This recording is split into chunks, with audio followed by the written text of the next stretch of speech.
One more thing to explain, proof by contradiction. I'm looking at problem 2 in the October 2012 meet, and I want to explain in logic and often geometry actually, a great way to prove that something is true is to say, or to prove something isn't true is to say, okay, let's look at this. Let's assume this is, we're not sure, we're trying to figure out if this is true. Let's see if it's true. Let's say it's true.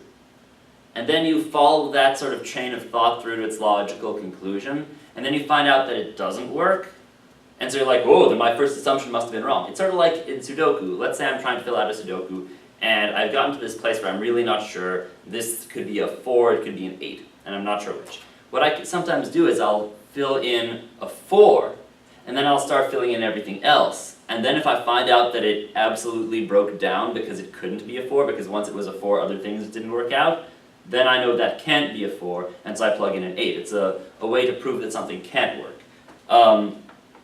The way you can look at this is, in problem 2, it says, each person below made 1 true and 1 false statement. Adam says, I was first, and Adam also says, Beth was second. So then what you can do is you say, okay, let's say Adam is telling the truth when he says he is first, and lying when he says Beth was second.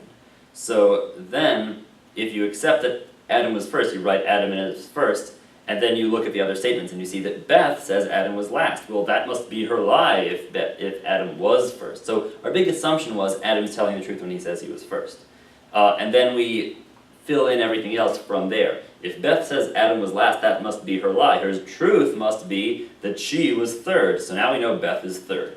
And then, like, if we find out that that actually leads to someone being in 2 places at once, or somebody lying twice, then we know that our first assumption, Adam was first, must be wrong. And then we can go say, okay, that must have been a lie then, because everything breaks down if we say it's true.